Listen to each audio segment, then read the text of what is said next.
오늘 본문은 요한계시록입니다.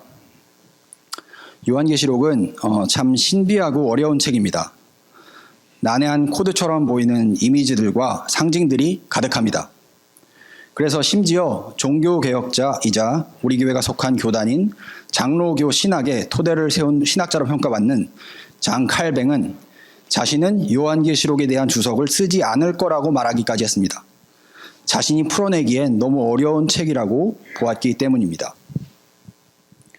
더군다나 요한계시록에 등장하는 상징이나 코드들은 굉장히 공포스럽습니다. 그래서 대중문화, 특히 미국 대중문화 안에 요한계시록에 나오는 주제들을 소설로 만들고 그 이후에 영화화시켜서 성공한 작품들이 좀 있습니다.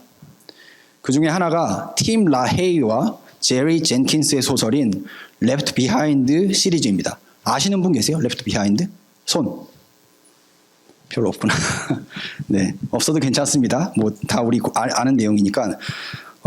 그 소설이나 영화를 보신 분들이 뭐 별로 없긴 하지만 대략적인 줄거리는 이렇습니다. 어느 날 나와 친한 사람들, 내 주변 직장 동료들이 모두 휴거, 하늘로 올라가는 그런 거를 보게 됩니다. 근데 땅에는 나만 남게 됩니다. 물론 다른 사람들도 함께 남아있긴 하죠. 하늘로 올라간 사람들은 하나님의 택하심을 받고 구원을 얻은 사람들이고, 땅에 남아있는 사람들은 앞으로 닥칠 하나님의 최후 심판을 견뎌야 될 그런 사람들입니다. 이 이야기는 영화나 소설의 재료가 될 수 있을 만큼 흥미진진합니다. 손에 땀을 쥐게 하고 다가올 심판이 어떤 것일지에 대해서 두려움에 떨게 만들기도 합니다. 무엇보다도 만약 저런 심판이 요한계시록이 말하는 바가 맞다면, 그리고 그게 정말 사실이라면, 나는 만약 휴거되지 못한다면, 즉 하나님의 구원받은 백성이 돼서 하늘로 올라가지 못한다면 어떻게 하지라는 생각에 두려움에 떨리게 만듭니다. 아울러서 요한계시록에 등장하는 이야기 중에 우리의 공포심과 불안감을 자극하는 주제들 중 가장 두드러진 것이 바로 666입니다. 요한계시록에서는 13장에 짐승의 이름이 새겨진 표라고 나와 있지요. 그래서 흔히 교회들에서 지금 모든 물건의 뒷면에 찍혀있는 바코드, 그죠? 바코드가 바로 그 666이라고 하면서 앞으로는 사람의 이마나 손목에 바코드를 새겨 넣어서 그걸로 물건을 사고 팔게 할 것이고, 그게 바로 요한계시록이 말하는 666이라는 얘기가 굉장히 널리 퍼지기도 했습니다. 근데 여러분, 요한계시록이 이렇게 그 독자들에게 공포심과 불안감을 조성하기 위해서 쓰여진 책일까요? 짐승에 쓰인 666은 바코드를 우리의 이마나 손목에 받는 것일까요? 여기에 대해서는 제가 다음 주 설교 주제가 제목이 666이니까 그때 더 자세하게 말씀드리도록 하겠습니다. 우선 말씀드릴 수 있는 것은 하나님은 당신을 믿고 신뢰하는 이들에게 심판의 공포와 불안감을 조성해서 하나님을 억지로 따르도록 위협하시는 분이 아니라는 겁니다. 성경을 보시면 하나님을 제대로 만난 사람들 중에 공포나 불안감 때문에 억지로 하나님을 만난 사람은 없습니다.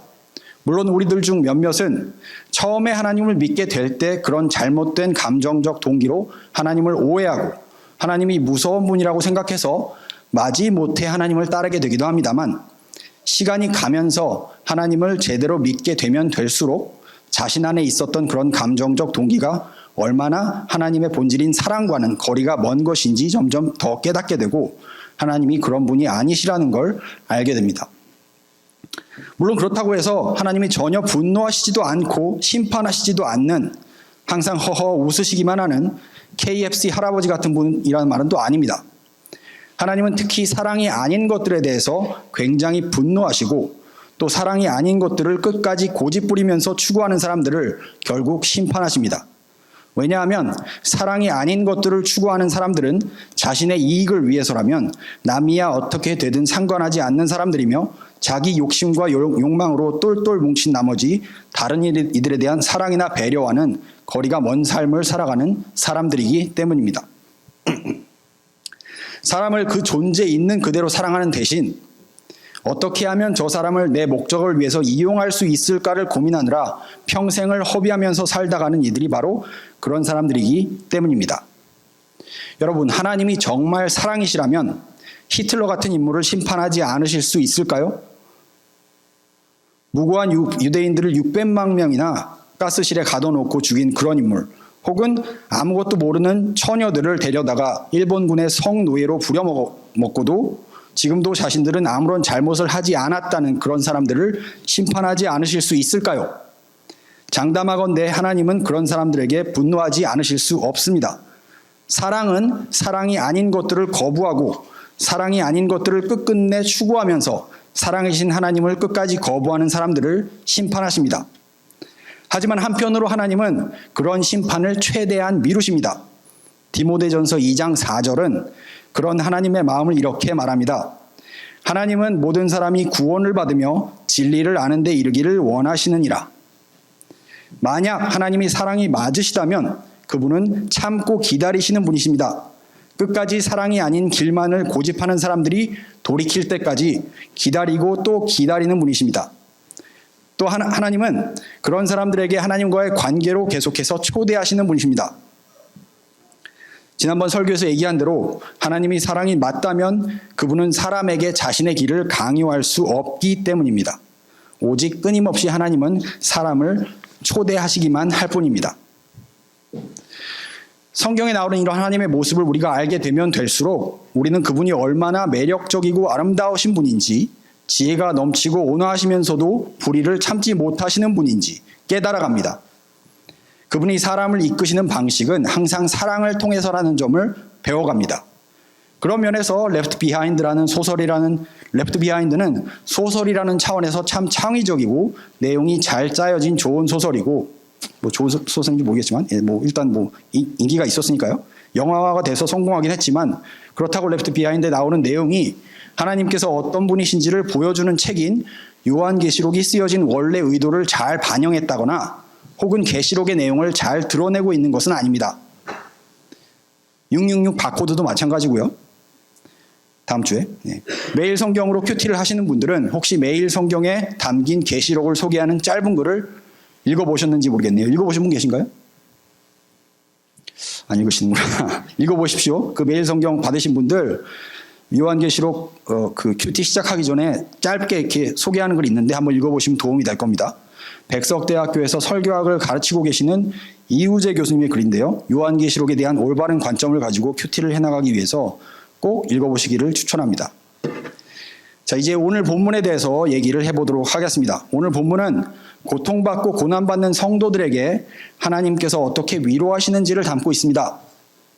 근데 그게 다가 아닙니다. 사실 오늘 본문은 고통과 고난 속에서도 어떻게 행복한 삶을 살 수 있는지에 대해서 말하고 있습니다. 고통과 고난 속에서도 행복할 수 있는 삶, 본문이 말하는 그런 삶은 하나님께서 중심에 계시는 삶입니다. 여러분들은 행복한 삶에 하나님이 꼭 필요하다는데 동의하십니까? 하나님은 오히려 여러분이 생각하는 행복의 걸림돌이 되시는 분 아닙니까?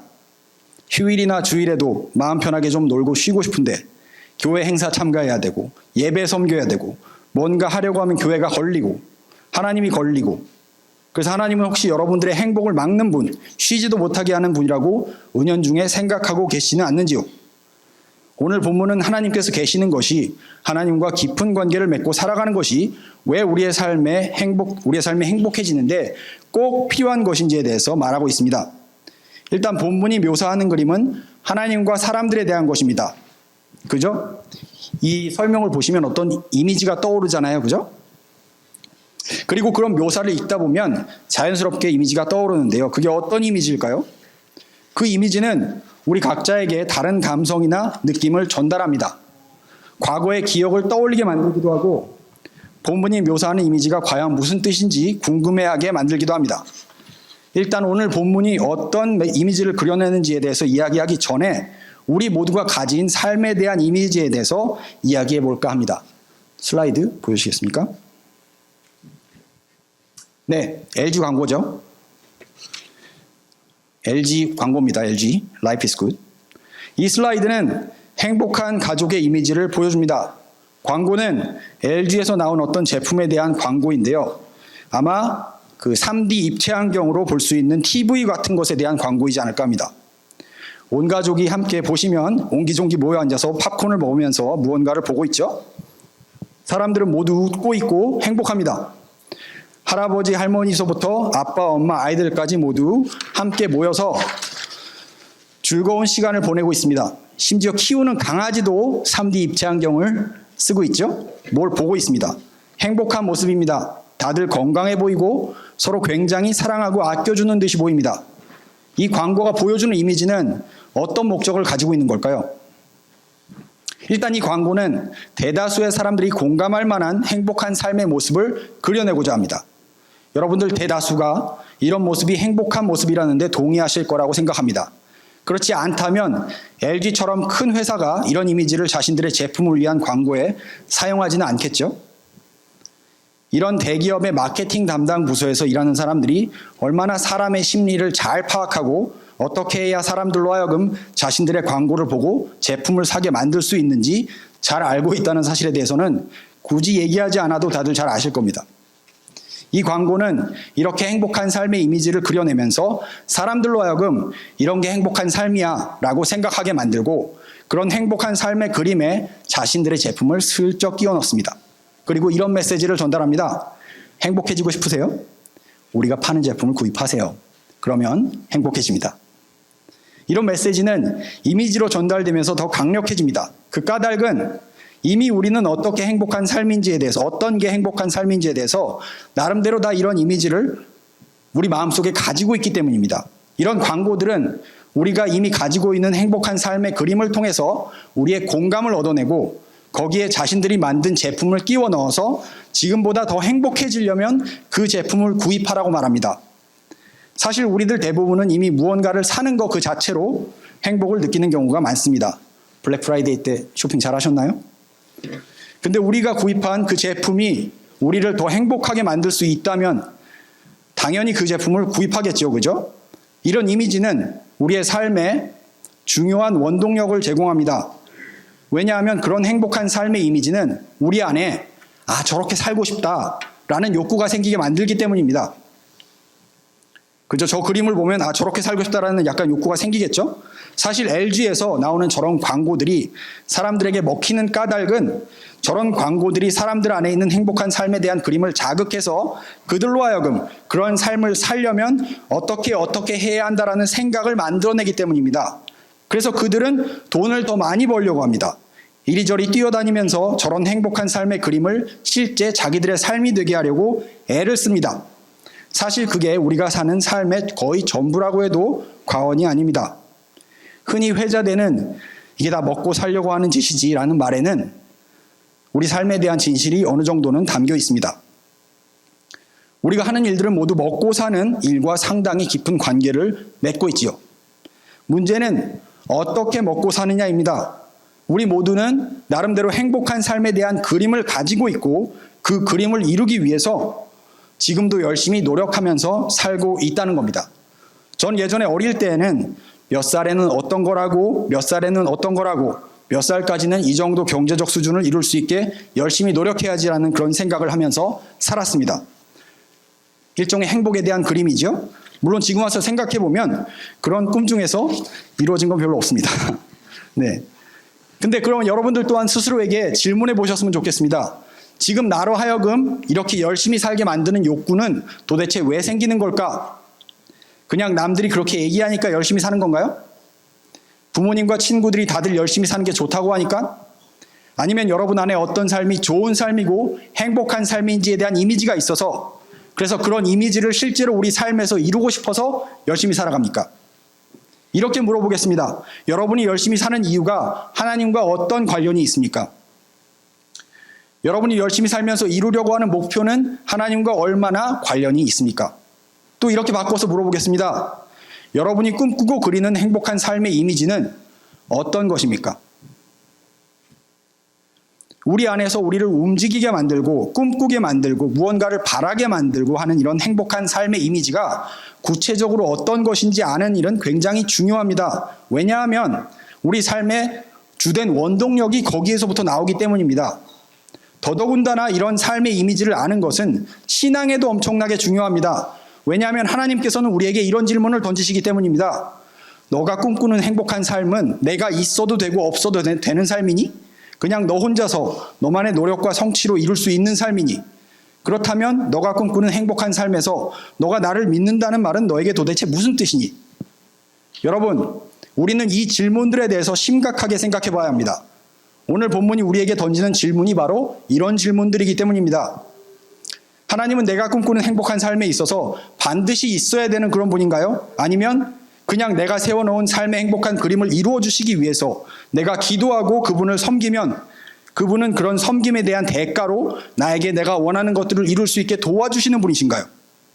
이 질문들은 지난 설교에서 얘기했던 대로 신앙은 내 삶의 판이 바뀌었다는 것을 깨닫는 일이라는 말과 일맥상통합니다. 이 말을 기억하시는 분이 얼마나 계실지 모르겠지만 신앙은 내 삶의 판이 바뀌었다는 것을 깨닫는 일입니다. 여러분, 저는 고등학교 때 하나님을 만났습니다. 그리고 그 시절에 정말 나름대로 하나님을 열심히 섬겼습니다. 공부도 열심히 했고요. 그래서 저는 하나님께서 저에게 제가 그분을 열심히 섬긴 만큼 수능시험에서도 원하는 점수를 맞게 해주실 것이라고 생각했습니다. 평일에 하는 저녁 예배에 가느라 야간 자율학습을 빼먹고 다음날 선생님께 불려나가서 매를 맞는 일이 저에게는 아주 흔했습니다. 저는 그만큼 그분을 잘 섬기고자 했고 그분을 섬기는 데 열정을 가지고 있었습니다. 그런데 그런 섬김과 열정이 정말 순수하게 하나님을 사랑해서 그런 것이 아니라는 사실을 보게 해준 계기가 있었습니다. 하나님을 이렇게 열심히 섬겼으니 반드시 나에게 좋은 수능 점수를 받게 해주실 거야 라고 생각하면서 살고 있었는데 막상 수능 점수가 나왔을 때 그 결과는 제가 원하는 만족스러운 수준이 전혀 아니었습니다. 아니, 거의 망한 수준이었습니다. 그 당시 저희 교회에 모교 찬양 예배가 있었는데 저는 모교 찬양 예배에 가서 펑펑 울면서 정말 왜 그렇게 울었는지 주변 사람들 그 민폐되게 펑펑 울면서 하나님을 원망했던 기억이 납니다.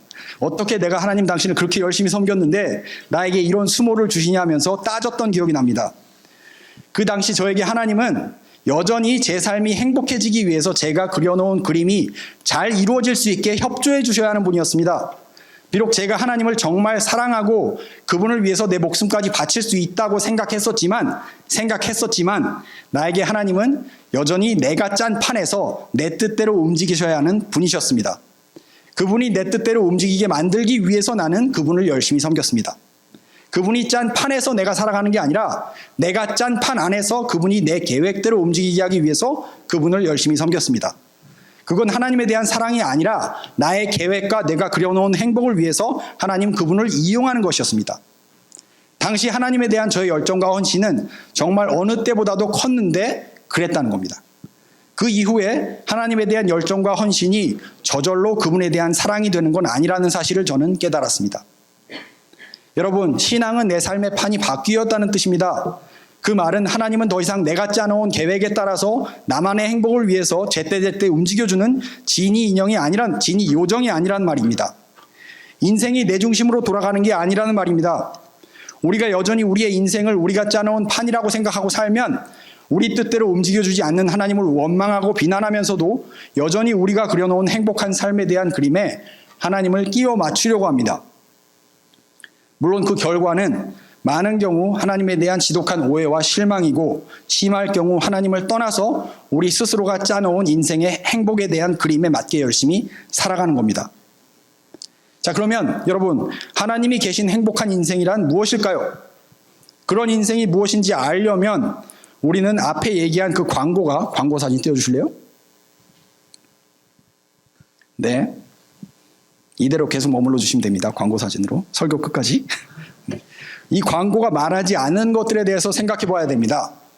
왜냐하면 이 광고를 비롯해서 세상이 우리에게 주입하려고 하는 행복에 대한 그림은 삶의 어떤 부분을 애써 감추려고 하기 때문입니다.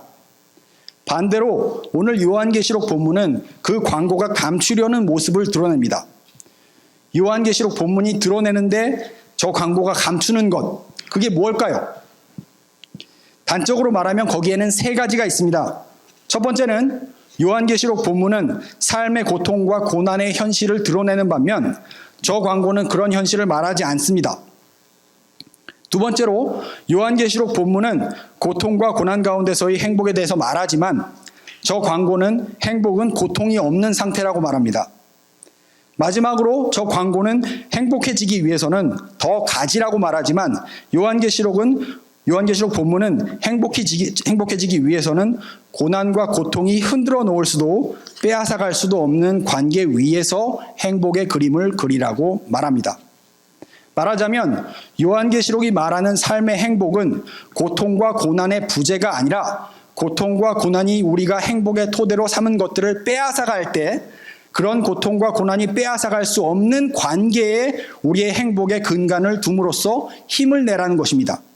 이제 그 세 가지에 대해서 좀 더 자세히 각각 다루어 보도록 하겠습니다. 첫 번째, 요한계시록 본문은 삶의 고통과 고난의 현실을 드러내는 반면 저 광고는 그런 현실을 말하지 않습니다.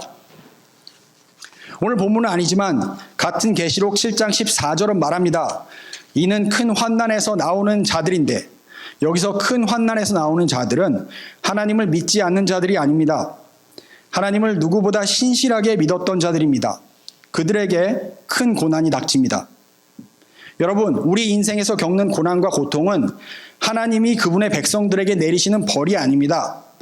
단지 이 피조계가 하나님과 분리되면서 피조계 전체가 맞게 된 결과일 뿐입니다.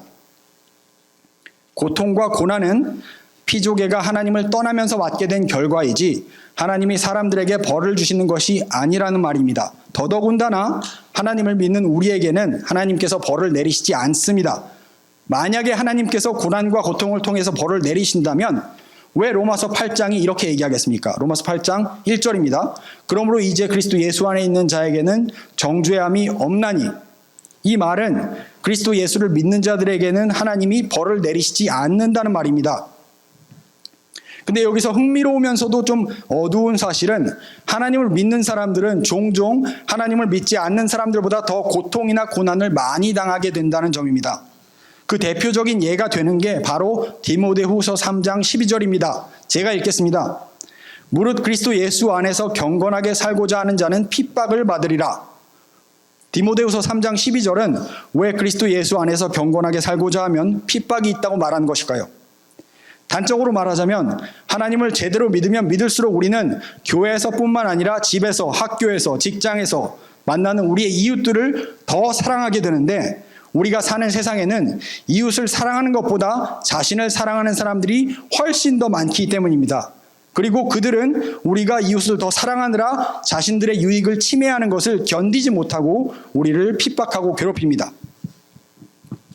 예를 들어보겠습니다. 한국에서 몇 년 전에 가습기 살균제로 인해서 수많은 아이들이 죽은 적이 있었습니다. 1994년 한국의 한 회사가 18억 원을 투자해서 물에 첨가하면 각종 질병을 일으키는 세균을 완전히 살균해준다는 일명 가습기 메이트를 개발했다고 발표합니다. 당시 그 회사는 국내 최초일 뿐만 아니라 세계 최초로 가습기 살균제를 개발했다고 엄청나게 홍보했습니다. 그리고 그 결과 가습기가 필요한 가정에서, 특별히 건조한 환경이 좋지 않은 아이들이나 아기들을 위해서 부모님들이 가습기 살균제를 정말 많이 구입합니다. 하지만 가습기 살균제는 여러분들도 아시다시피 굉장히 해로운 것으로 판명이 났고 굉장히 많은 아이들에게 심각한 피해를 입혔습니다. 2018년 6월 기준 총 피해자의 숫자는 4,748명입니다. 그 가운데는 정말 완전히 삶을 망쳐버린 아이들도 꽤나 있습니다. 자, 이제 여러분이 신앙인인데 이 회사에서 일을 하고 있었다고 생각해 봅시다. 지금 밝혀지고 있는 거는 가습기 살균제 회사들이 자신들이 만들어낸 제품이 어떤 피해를 사람들에게 끼칠 것인지 알고 있었다는 점입니다. 여러분이 만약 신앙인으로서 이런 회사에서 일하고 있었고 그 비밀을 알고 있었다고 생각해 봅시다. 여러분의 신앙은 이런 상황에서 여러분에게 어떤 의미입니까? 회사는 그 비밀을 알고 있는 모든 직원들에게 돈으로 회유하거나 만약 그거를 폭로할 시에는 가족, 특히 자녀들에게 해를 가할 것이라고 위협합니다. 이런 상황이 저나 여러분에게 닥친다면 과연 우리는 이웃을 사랑하는 길로 쉽게 걸어갈 수 있을까요?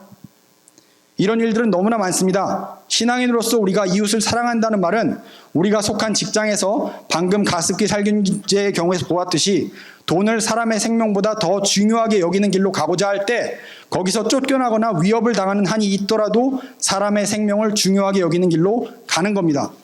근데 이렇게 살려고 하면 당연히 핍박이 따릅니다. 당연히 고난이 많습니다. 자신을 사랑하는 일이 당연시 되어버린 세상에서 이웃을 먼저 생각하고 사람의 생명을 다른 어떤 것보다도 가장 우선시한다는 길을 걸어간다는 것이 바로 그리스도 예수를 따르는 일이기 때문입니다. 그 길을 걷는 것은 아주 어렵습니다. 그래서 정말 사랑하려는 사람, 정말 예수 그리스도를 따르려는 사람들에게는 고난과 핍박이 많습니다. 오늘 본문에 나오는 사람들에게도 그런 고난들이 많았습니다. 그렇다면 그들은 그런 고난과 핍박을 어떻게 견딜 수 있었을까요? 궁극적으로 하나님께서 자신들의 눈물을 닦아주실 거라는 소망이 있었기 때문입니다. 17절에 나오죠. 만약 여러분이 가습기 살균제 회사의 직원인데 회사 기밀을 폭로해서 여러 피해자들이 제대로 보상을 받게 됐지만 그 결과 여러분은 피해를 입고 회사에서 쫓겨났을 뿐만 아니라 여러분의 가족도 피해를 입게 되었다고 생각해 봅시다. 여러분의 삶은 사회적으로 보면 죽은 거나 마찬가지입니다. 이럴 때 그런 죽음의 길을 걸어갈 수 있게 해주는 원동력이 뭘까요? 우리가 이웃을 사랑하는 길을 걸으면 결국 하나님께서 우리를 보살피시고 일으키실 거라는 그 소망입니다. 그 소망이 없다면 우리는 절대로 이웃을 사랑하기 위해서 내가 피해를 입어야 하는 그 길을 흔들림 없이 걸어갈 수 없습니다. 요한일서 3장 14절은 말합니다. 우리가 형제를 사랑함으로 사망에서 옮겨 생명으로 들어간 줄을 알거니와 사랑치 아니하는 자는 사망에 거하느니라. 또 예수님께서는 마태복음 22장 39절에서 다음과 같이 말씀하십니다. 둘째는 그와 같으니 내 이웃을 내 몸과 같이 사랑하라 하셨으니 이 두 계명이 온 율법과 선지자의 강령이니라. 마지막으로 사도 바울은 로마서 13장 8절에서 이렇게 말합니다. 남을 사랑하는 자는 율법을 다 이루었느니라. 두 번째, 요한계시록 본문은 고통과 고난 가운데서의 행복에 대해서 말하지만 저 광고는 행복은 고통이 없는 상태라고 말합니다.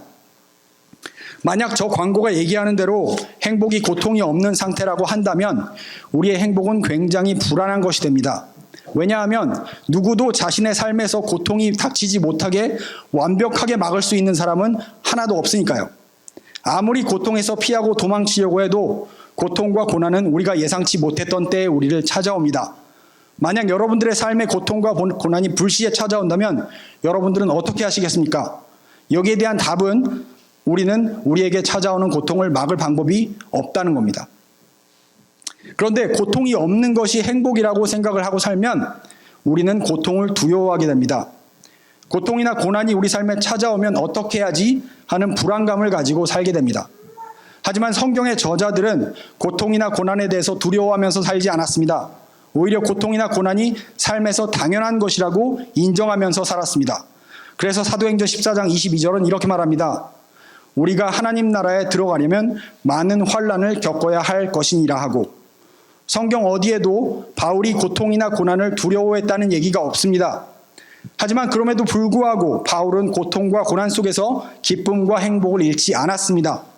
빌립보서 4장 11절 12절에서 바울은 이렇게 말합니다. 내가 궁핍함으로 말하는 것이 아니라 어떠한 형편에든지 내가 자족하기를 배웠노니 내가 비천에 처할 줄도 알고 풍부에 처할 줄도 알아. 모든 일에 배부르며 배고픔과 풍부와 궁핍에도 일체의 비결을 배웠노라. 바울은 어떻게 고통이나 고난을 두려워하지 않을 수 있었을까요? 그것은 자신의 삶이 고통이나 고난 때문에 망하지도 끝나지도 않을 것을 믿었기 때문입니다. 즉 바울에게는 소망이 있었기 때문입니다. 우리가 하나님 외에 다른 것에 소망을 두면 그것을 잃어버리는 순간 우리의 소망은 끊어집니다. 그리고 행여나 고통이나 고난이 우리가 소망을 두고 있는 것들을 앗아가기라도 할까봐 노심초사합니다. 하지만 요한일서 4장 18절은 이렇게 말합니다. 사랑 안에 두려움이 없고 온전한 사랑이 두려움을 내어 쫓나니 두려움에는 형벌이 있습니다. 두려워하는 자는 사랑 안에서 온전히 이루지 못하였느니라. 여러분의 소망은 어디에 있습니까? 우리의 신앙은 소망이 오직 하나님께만 있다는 말이 어떤 의미인지 배워가는 과정입니다. 하나님께서는 그 길을 걸어가기를 주저하지 않는 자들에게 오늘 본문처럼 하십니다. 17절입니다. 이는 보좌 가운데 계신 어린 양이 저희의 목자가 되사 생명수 샘으로 인도하시고 하나님께서 저희 눈에서 모든 눈물을 씻어주실 것임이로라.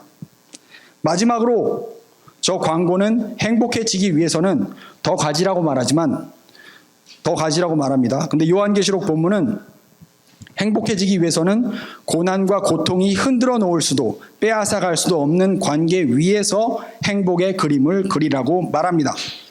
그럴 때 우리의 삶에는 비록 고난과 고통이 많을지언정 흔들리지 않는 행복이 자라게 됩니다. 왜냐하면 17절이 말하듯이 보좌 가운데 계신 어린 양이 저희의 목자가 되사 생명수 샘으로 인도하시고 하나님께서 저희 눈에서 모든 눈물을 씻어주실 것이기 때문입니다. 제가 좋아하고 존경하는 뉴욕 리디머 교회의 담임 목회자로 섬기셨던 팀 켈러 목사님은 당신의 책 고통에 답하다에서 이렇게 말씀하십니다. 죽음이 건드리지 못하는 영역에 인생의 의미를 둘 때만 고난을 견뎌낼 수 있다. 이것은 인생의 목적은 무엇인가와 이 땅에 존재하는 동안 어떻게 살아야 하는가라는 질문의 답을 고난이 파괴할 수 없는 본질에 두어야 한다는 뜻이다. 고난은 사랑과 기쁨, 안전처럼 인간이 삶의 의미를 부여하는 토대들을 앗아가 버린다. 고통스러운 일들이 벌어진다면 어떻게 평정심, 더 나아가 평안하고 즐거운 마음을 유지할 수 있을까? 하지만 여기에 정답이 숨어 있다. 여기서 켈러 목사님이 말하는 인생의 의미나 목적 같은 단어들을 행복에 대한 그림으로 혹은 행복으로 바꾸기만 하면 우리가 지금 얘기하는 요한계시록 본문이 이야기하는 바가 됩니다. 제가 그 단어들만 행복으로 바꿔서 읽어보겠습니다. 죽음이 건드리지 못하는 영역의 행복에 대한 그림을 둘 때에만 고난을 견뎌낼 수 있다. 이는 행복이란 무엇인가와 이 땅에 존재하는 동안 어떻게 살아야 하는가라는 질문의 답을 고난이 파괴할 수 없는 본질에 두어야 한다는 뜻이다. 고난은 사랑과 기쁨, 안전처럼 인간이 행복하기 위해서 꼭 필요로 하는 것들을 앗아가 버린다. 고통스러운 일들이 벌어진다면 어떻게 평정심, 더 나아가 평안하고 행복한 마음을 유지할 수 있을까? 하지만 여기에 정답이 숨어 있다. 그 정답은 무엇일까요? 그것은 켈러 목사님이 이미 말씀하신 대로 고난과 고통이 파괴할 수 없는 것 위에, 그 관계 위에 우리 삶의 행복의 밑그림을 그리는 것입니다. 이제 말씀을 마치고자 합니다. 만약 여러분이 지금 행복한 삶에 대해서 가진 그림에 안전과 인정, 평안이나 풍요 같은 것이 절대적이라고 한다면 명심하십시오. 고난과 고통은 여러분이 그려놓은 행복한 삶에 대한 그림을 언제든지 뺏어갈 수 있습니다. 그런 것들 위에 행복한 삶의 그림을 그리면 우리는 고통과 고난이 우리의 삶에 찾아올 때 행복을 빼앗겨버리고 맙니다. 왜냐하면 우리의 안전과 안정, 풍요와 평안을 고난과 고통은 충분히 가져가 버릴 수 있기 때문입니다. 그러므로 우리가 정말로 행복해지고자 한다면 첫 번째, 인생에는 고난과 고통이 일어나는 것이 흔한 일이라는 점을 받아들여야 합니다. 사도 바울처럼요. 두 번째, 인생에 고난과 고통이 많다고 해서 우리가 행복해질 수 없는 것은 아니라는 점을 또한 이해해야 됩니다. 아니, 사실 정말로 현실에 기반을 둔 행복은 고난과 고통에 눈을 가리고 귀를 막은 상태로 어떻게 해서든지 내 삶에서 고난과 고통을 제거하려고 노력할 때 오는 것이 아니라, 고난과 고통이 나한테 오면 어떻게 해야지 하고 두려워하는 것이 아니라 오히려 아까 사도 바울이 얘기했던 것처럼, 즉 우리가 하나님 나라에 들어가려면 많은 환난을 겪어야 할 것이니라 하고 해서 볼 수 있는 자세처럼, 고난아 고통아 난 너희가 내 인생에 찾아오는 것을 당연하게 받아들인다. 너희는 내 인생을 망가뜨릴 수도 끝장낼 수도 없다 라고 말할 수 있어야 한다는 겁니다. 이런 자세를 가지기는 물론 쉽지 않습니다. 그렇다면 어떻게 해야 될까요? 그렇게 하려면 인생의 변함없는 행복은 고난과 고통이 제거할 수 없고 앗아갈 수 없는 관계에 기반을 두어야 누릴 수 있다는 사실을 알아야 합니다. 사실 고난과 고통은 종종 우리 자신이 의식조차 하지 못하고 살고 있던 우리의 행복에 대한 그림을 적나라하게 보여주기도 합니다. 하나님이 아닌 다른 것에서 근본적인 안전과 안정, 기쁨을 얻으면서 살고 있으면서도 우리는 충분히 하나님만을 사랑한다고 고백할 수 있을 정도로 교활한 존재들입니다. 아니, 사실 우리 마음이 그만큼이나 교활합니다. 우리 스스로가 속고 있으면서도 우리의 진짜 모습을 알지 못하게 만들기 때문입니다. 행복이라는 질문 앞에서 우리는 어쩌면 계속해서 내 인생에는 오직 기쁘고 즐거운 일들만 있을 거라고 스스로 거짓말하면서 나름대로 정신 승리를 하고 있는 것은 아닐까요? 또 그렇게 스스로 외치면서 그러는 사이에 우리 안에 두려움이 쌓여가고 있는 것은 아닐까요? 또 그러는 사이에 우리 주변에 고통받고 있는 이웃을 돌아보는 마음이 우리에게 남아있을 수 있을까요? 하나님께서 주시는 소망은 우리가 과거에 겪은 고난과 고통 때문에 우리가 행복해질 수 없다고 말하지 않습니다. 하나님께서 주시는 소망은 우리가 앞으로 겪게 될 고난과 고통을 두려워하라고 가르치지 않습니다. 오히려 그런 고난과 고통을 잘 프로세스하게 해주고 그런 과정을 통해서 여전히 하나님 아닌 다른 것에 행복의 기반을 두고 살아가는 우리의 본 모습을 보게 해주십니다. 사실 저는 오늘 설교 제목이 정신승리냐 소망이냐죠? 네, 맞습니다. 저는 우리 모두 정신승리하지 말고 소망을 가지고 살자라는 식으로 설교를 마무리하고 싶지는 않습니다. 그렇게 말한다고 저절로 되는 게 아니라는 것을 알기 때문입니다. 오히려 하나님께서 베풀어 주시는 사랑이 왜 다른 어떤 것보다도 더 우리를 행복하게 해줄 수 있는지를 함께 묵상하자고 말하고 싶습니다. 하나님의 사랑의 크기와 깊이, 너비를 아는 것만이 우리를 아무도 흔들 수 없는 행복한 삶으로 인도해 줍니다. 그 사랑을 함께 묵상합시다.